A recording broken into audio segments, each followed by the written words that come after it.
Hey everybody, it's John with Smart Racing Products. If you haven't already, check out our in-depth video on installing and setting up the smart strings. But for now, it's just a quick fast forward. We're going to dive straight into the Toetal Tool.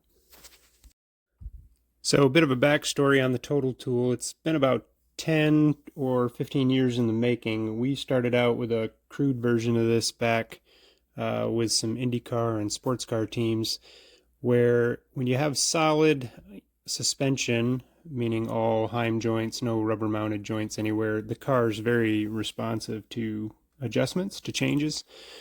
So the engineers would want readings. When we did a set down, they would want those readings in half-mil increments.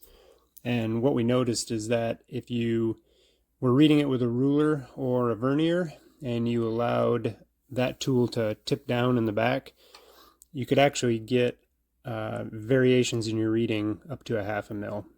Mustang, we did some front end work on it. We just want to make sure that the toe values are correct, steering wheel straight. So we're going to use the Toetal Tool.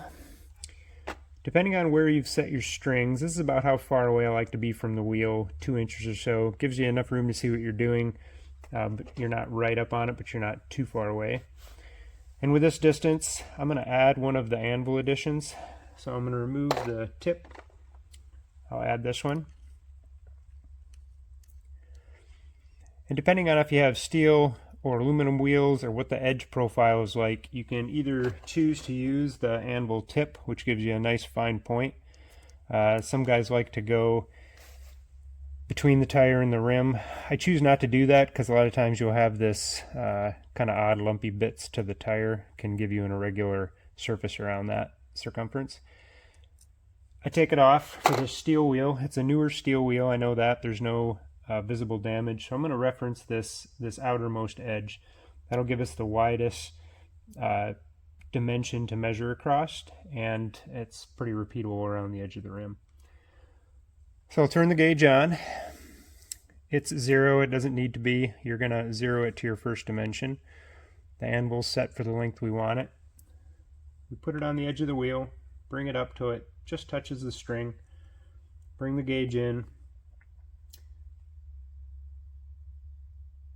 You want to get just close enough to the string that you touch it, but not so much that you're distorting it.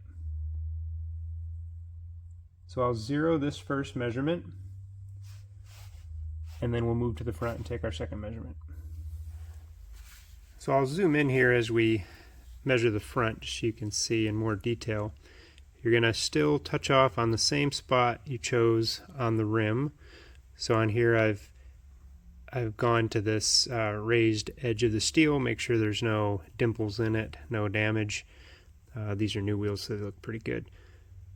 So you're going to touch off on that point in the wheel. You're going to bring your Toetal Tool up till it just touches the string, and you've got your bubble close to centered. You bring the gauge in, and then when you get close to the string, I just use my rear hand here, my thumb, because you can get some real fine adjustment instead of just pushing on it with your whole hand.